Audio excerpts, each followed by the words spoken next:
Hello, tonight's reading comes from the opening page of Gary Vaynerchuk's 2011 book, The Thank You Economy. If you've got a passage or a page that's inspired you and you think can inspire others, then I'll give you an email address at the end of this video to send it to for a future business at bedtime reading. But back to today's book, how everything has changed except human nature. Think back on the last time someone did something nice for you. I don't mean just holding the door open. I mean watching your dogs while you're away for the weekend or driving 40 minutes to pick you up at the airport. How did you feel afterwards? Grateful, maybe even damn lucky to know someone who would go out of his way like that for you. If given the chance, you'd be sure to reciprocate. You might not even wait to be given a chance. You might just do something to make him happy and show your gratitude because you could. Most of us recognise that to have someone like that in our life is a gift and one that shouldn't be taken for granted. In fact, no relationship to be taken for granted. They're what life is all about, the whole point.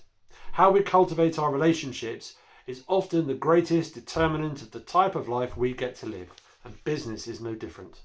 Real business isn't done in board meetings.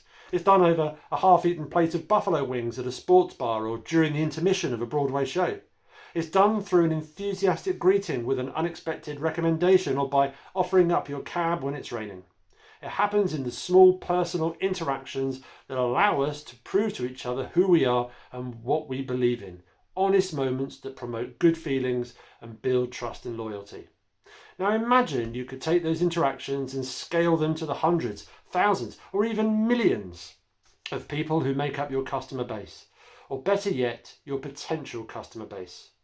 A lot of people would insist that achieving that kind of scale is impossible. And up until about 5 years ago, they'd have been right. Now though, scaling those interactions is not only possible, provided you use the right tools the right way, it's necessary. In fact, those companies and brands that refuse to try could jeopardize the potential of their business and in the long term, even their very existence. If you've got a passage that you want me to read, that you believe will inspire others as it did you, then email businessatbedtime@gmail.com. businessatbedtime@gmail.com, and I look forward to reading them myself. Good night.